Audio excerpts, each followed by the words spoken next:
ഏറ്റവും പുതിയ ഡിസൈനുകൾ, ഏറ്റവും കുറഞ്ഞ പണിക്കൂലിയിൽ, ഏറ്റവും മികച്ച ഓഫറുകൾ. Only at Regalia Golden Diamond, Chavakkad. മാളയിലെ ഹോട്ടലിൽ നിന്നും പണവും മൊബൈലും മോഷ്ടിച്ച കേസിലെ പ്രതികളെ അറസ്റ്റ് ചെയ്തു. മാള പൂപ്പത്തി സ്വദേശിയായ അപ്പോഴം പറമ്പിൽ 22 വയസ്സുള്ള അനന്തകൃഷ്ണനെയും പ്രായപൂർത്തിയാകാത്ത ഒരു ആൺകുട്ടിയെയുമാണ് പിടികൂടിയത്. അനന്തകൃഷ്ണൻ മുൻപും മാളയിലും പരിസര പ്രദേശങ്ങളിൽ നടന്ന മോഷണങ്ങളിൽ ജയിൽ ശിക്ഷ അനുഭവിച്ച ആളാണെന്ന് പോലീസ് പറഞ്ഞു. മാള കടവോരം റെസ്റ്റോറന്റിൽ കഴിഞ്ഞ ദിവസം വെളുപ്പിനാണ് മോഷണം നടന്നത്.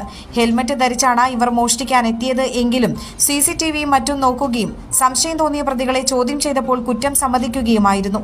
ഹോട്ടലിലെ ക്യാഷ് ടേബിളിനകത്ത് വെച്ച മൊബൈൽ ഫോണും 90 രൂപയുമാണ് മോഷ്ടിച്ചത്. ഹോട്ടൽ അടച്ചപ്പോൾ ബാക്കിയുണ്ടായിരുന്ന കാശ് ഉടമസ്ഥൻ കൈവശം വെച്ചതുകൊണ്ട് നഷ്ടപ്പെട്ടില്ല. പ്രായപൂർത്തിയാകാത്ത ആളെ ജുവൈനൽ ഹോമിലാക്കി. മാള SHO സജിൻ ശശിയുടെ നേതൃത്വത്തിൽ ഡാൻസ് ഓഫ് sub inspector P Jayakrishnan, Mala sub ഇൻസ്പെക്ടർമാരായ Sreeni KB Shivan, ASI PB Najeeb, senior CPOമാരായ സൂരജ് വി ദേവ്, CPOമാരായ KJ Shindo, EG Jijil, special branch ഉദ്യോഗസ്ഥൻ CD വിനു എന്നിവരാണ് അന്വേഷണ സംഘത്തിലുണ്ടായിരുന്നത്.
അന്താരാഷ്ട്ര നിലവാരമാർന്ന 100% സംശുദ്ധമായ silver jewellery collections, handcrafted classic silver ornaments, platinum പോലെ silver, Aalukkaran silver jewellery, Chettuva road, Chavakkad, Chettuva road, Vadanappally.